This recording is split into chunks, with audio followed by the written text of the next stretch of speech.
Hello. Um, this is my choice board submission. Doing the I'm doing the I'm doing the podcast. Um, and this week's theme was discussing the importance of apparent and classical conditioning in psychology.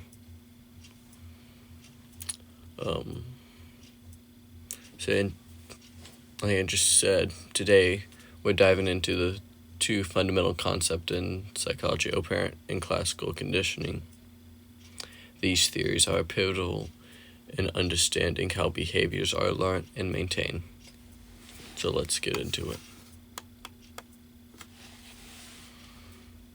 Classical conditioning, first described by Ivan Pavlov, is a process by which a neutral stimulus becomes associated with a meaningful stimulus, eliciting a conditioned response. Pavlov's famous experiment involves dogs, where he pairs the sound of a bell, which would be the neutral stimulus, with presentation of food, which is the meaningful stimulus. And over time, the dogs began to salivate at the sound of the bell alone, demonstrating that the bell had become a conditioned stimulus. This concept explains many real-life behaviors. For instance, have you ever felt your mouth water at the smell of your favorite food, or experienced anxiety when hearing a dentist's drill? You've encountered classical conditioning. It plays a crucial role in the development of phobias and certain emotional responses. For example, a person might develop a fear of dogs after being bitten, and because the sight of dogs, which would be the neutral stimulus, becomes associated with pain, which would be the meaningful stimulus.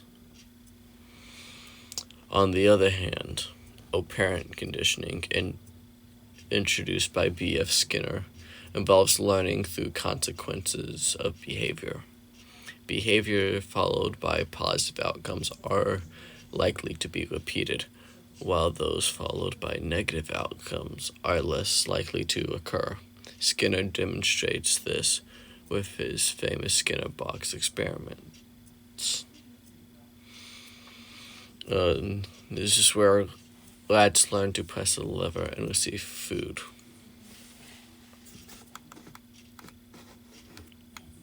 Operant conditioning is all around us.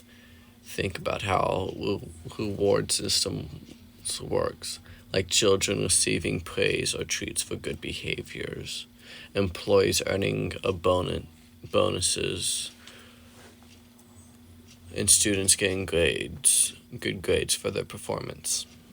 These rewards reinforce the desired behaviors, making them more likely to occur. Conversely, punishments like fines, scolding too severe will decrease unwanted behaviors.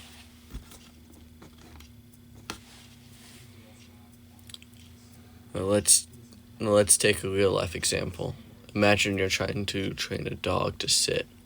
When the dog sits on command, you give it a treat. Treats act like as a positive reinforcement, increasing the likelihood that a dog will sit again when asked. This operator.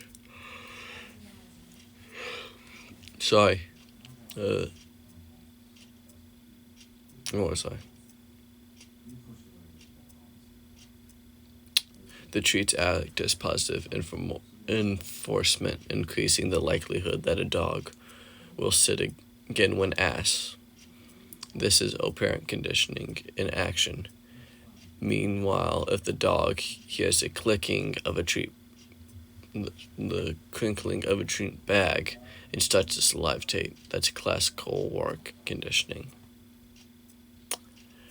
Now, why are these theories important? Understanding classical and operant conditioning help us design effective interventions for behavioral change. In clinical settings, classical conditioning principles are used in therapies for anxiety phobias like in systematic desensitization, where people are gradually exposed to anxiety-provoking stimulus in a controlled manner. Meanwhile, operant conditioning principles underpin may behavior modification programs, such as token economies in classrooms and behavior therapy for developing disorders. In education, teachers often use types of conditioning to create positive learning environments. Positive reinforcement, like praise and rewards, motivate students to engage in desired behavior, while classical conditioning can help create a positive emotional response to learning activities. Moreover, these theories extend beyond human behavior. Animal trainers, marketers, and even tech developers can use these principles.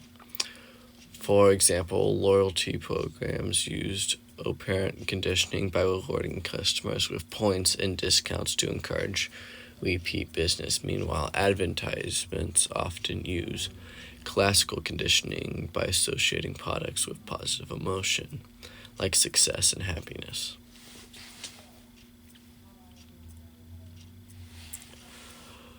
Understanding operant and classical conditioning empowers us to recognize how behaviors are shaped and how we can change them, whether it's improving personal habits, educating children, or designing effective policies. These theory provides the framework for creating lasting behavioral change.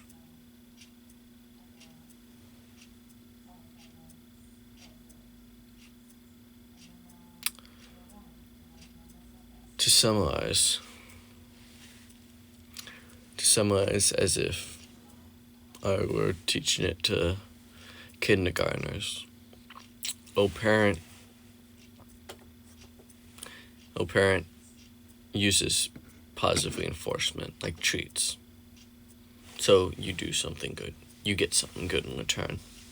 But classical conditioning can help is different because it makes you associate with different stuff.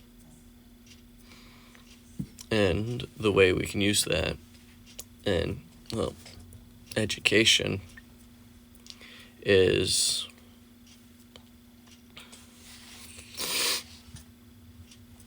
that we can use classical conditioning, to help create the links between two subjects. And we can create a positive learning environment by using operant conditioning. And that's all for today's podcast. I hope this deep dive into operant and classical conditioning has provided you with valuable insights, and hopefully enough insights to get me a good grade. Thank you for watching. Bye-bye.